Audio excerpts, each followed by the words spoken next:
मेरे सखी राम राम। आज है हरतालिका व्रत। आज करजरी तीज है, भरते हैं। और छोटा मोटा जो हम तो पाटा धरित नहीं, पाटा हमने अपनी वीडियो धरती। जिसको पूरा वीडियो देखना हो हमारे वीडियो में देखना, पूरा विधान बताएंगे और देखना। जिसको रहना हो, जिसको करना हो पूजा पाठ, घर में पाटा रखना है, देख लेना मेरे वीडियो में सब आएगा। और अब पूजा करने जाए, पूजा करने का 6 बजे का टाइम।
हरतालिका व्रत कथा। जय भोले बाबा, हर हर महादेव, जय भोले बाबा। व्रत महात्म एवं पूजा विधि। यह व्रत भविष्योत्तर पुराण में वर्णित है। इस व्रत को स्त्रियों को भाद्रपद शुक्ल पक्ष की तृतीया को करना चाहिए। जिस दिन मुहूर्त भर भी तृतीया हो उस दिन इस गौरी व्रत का विधान है। कुछ विद्वान इसे तृतीया और चतुर्थी मिली हो उस दिन का उत्तम अनुष्ठान बताते हैं।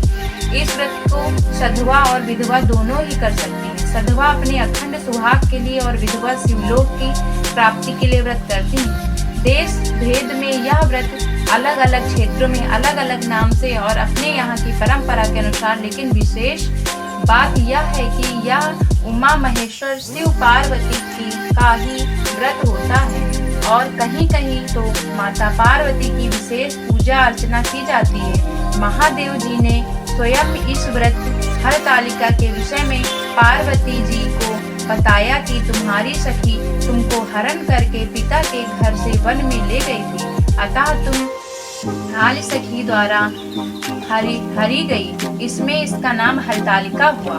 और जिस दिन तुमने यह व्रत पूजन किया था उस दिन हस्त नक्षत्र युक्त तीज का सोमवार का दिन था, अतः सोमवार हस्त युक्त तीज को अनुष्ठान होने पर यह व्रत राज उत्तमोत्तम फल की प्राप्ति कराता है। इस व्रत से स्त्रियों का मनोरथ पूर्ण होता है और सुख सौभाग्य की वृद्धि होती है। इस व्रत कुटियों रूपी भुजाओं से आकाश को छूता है और गंगा के कल कल शब्द से शब्दायमान रहता है। यहाँ नाना प्रकार के पशु पक्षी विचरते हैं। इसके राजा का नाम हिमांचल था।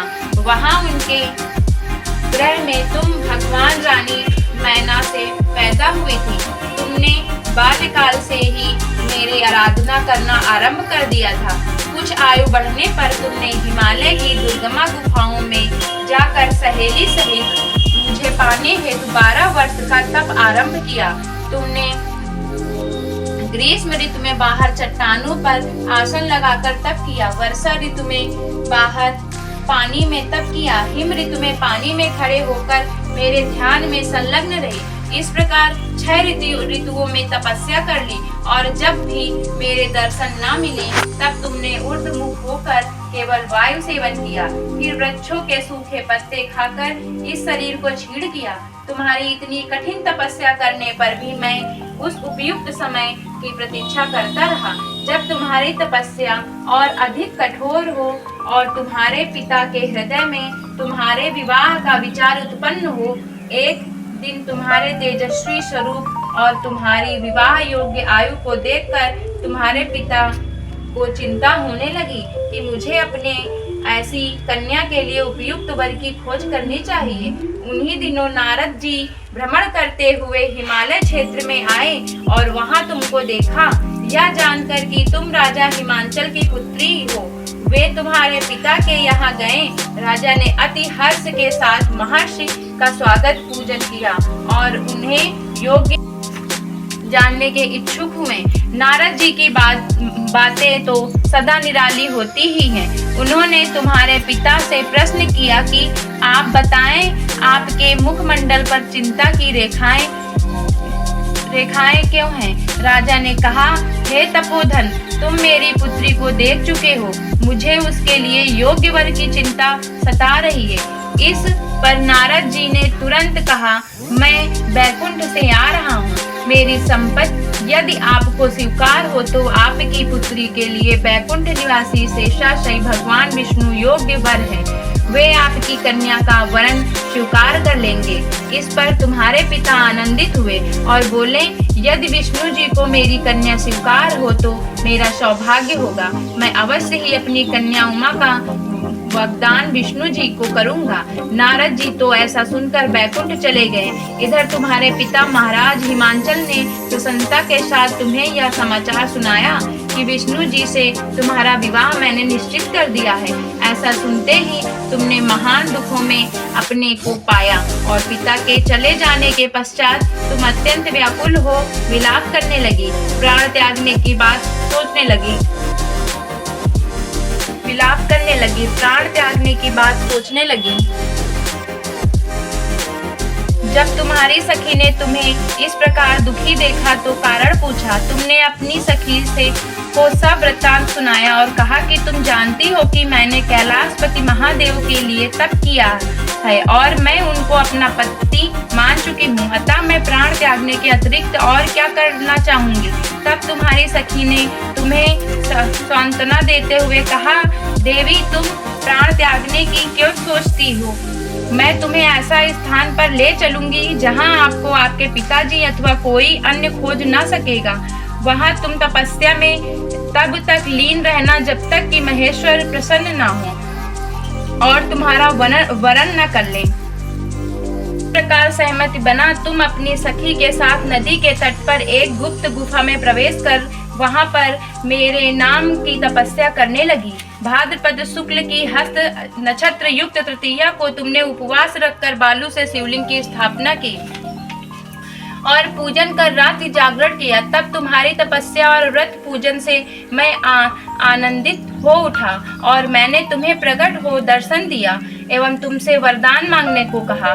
तब तुमने लज्जा युक्त हो अपना सिर को झुकाए और कहा, आप सब जानते हैं, यदि आप मुझसे प्रसन्न हैं तो मुझे अपनी अर्धांगिनी रूप में स्वीकार करें। तब प्रसन्न हो मैंने तुम्हारी मनोकामना की पूर्ति करना स्वीकार किया और कैलाश लौट आया। इधर तुम्हारे अपने घर में इस प्रकार बिना कहे चले जाने पर तुम्हें बहुत खोजा गया, घर घर और वन में बहुत ढूंढा गया, किंतु तुम्हारे न मिलने पर राजा हिमांचल कहने लगे कि हमारी कन्या को कौन सा देव दानव गंधर्व किन्नर कहाँ हर ले गया। तुम्हारे पिता तुम्हें कहीं न पाकर और भगवान विष्णु के साथ तुम्हारे विवाह का वचन भंग होने की चिंता में दुखी हो एक बार तो मूर्छित हो गिर पड़े। इधर तुमने अपने व्रत अनुष्ठान की पूर्ति होने पर व्रत का पालन किया, समस्त पूजन सामग्री को नदी पर विसर्जित कर स्नान आदि किया। उसी समय तुम्हारे नगर निवासी मंत्रीगण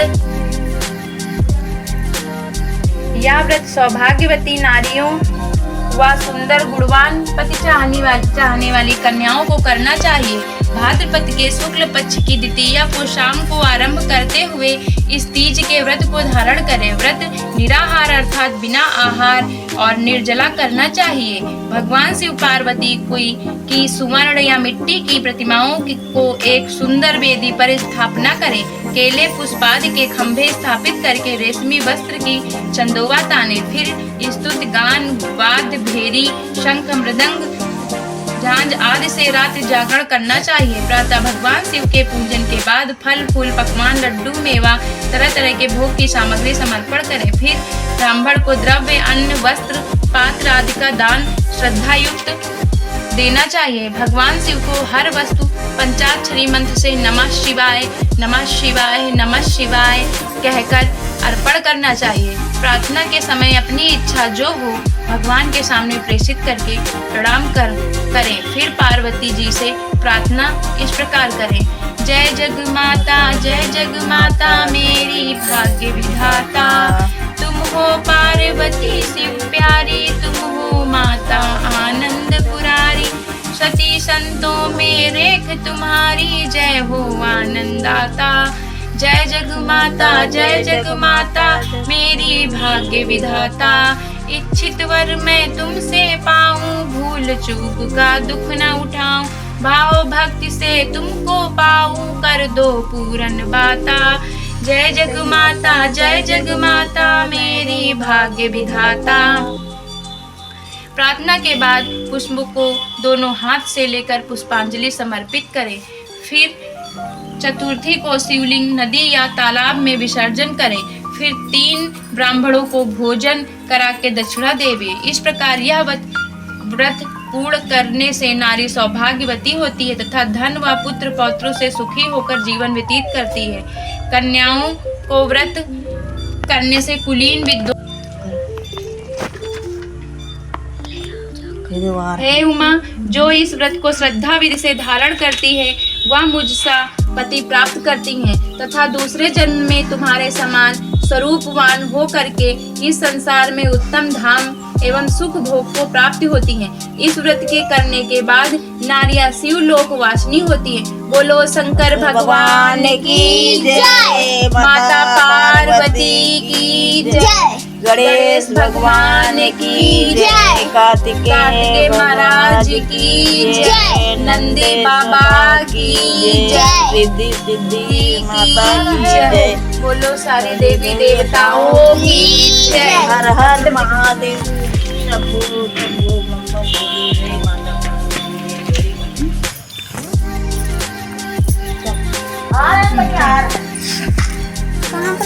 हाँ वहाँ चढ़ाओ। कहाँ पर? ये यहाँ पे जय ना आज दुकान है। ओए बताओ